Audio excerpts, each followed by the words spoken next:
Daar is 'n liedjie deur Michael W. Smith genaamd Open the Eyes of My Heart.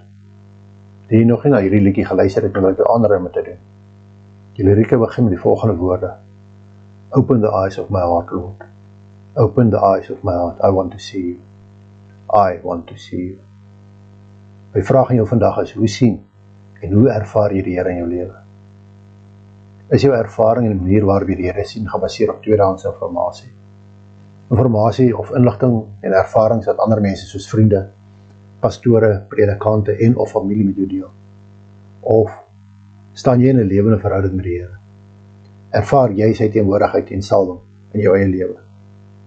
Jy sien, dit is van die uiterste belang dat ek en jy in 'n persoonlike verhouding met die Here staan. En daarom moet ons hom innooi in ons harte. Moet ons tyd in sy teenwoordigheid herbring. Moet ons die Heilige Gees toelaat om ons leiding te gee. Moet ons dit wat ons hoor nie sommer goed moet aanvaar nie, maar aan sy woord meet.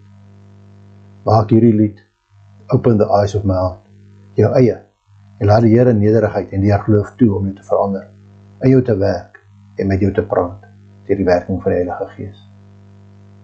Ons lees immers in Jakobus 4 vers 8 tot 10.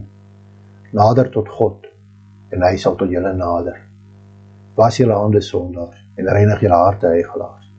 Bekla julle ellende, treur en huil. Laat julle vrolikheid in rou verander, en julle blydskap in droefheid.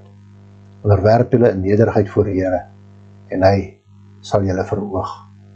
En in Hebreërs 13 vers 5 tot 6 lees ons, hou julle lewe vry van geldgierigheid. Wees tevrede met wat julle het. God self het gesê, ek sal jou nooit verlaat nie, jou nooit in die steek laat nie.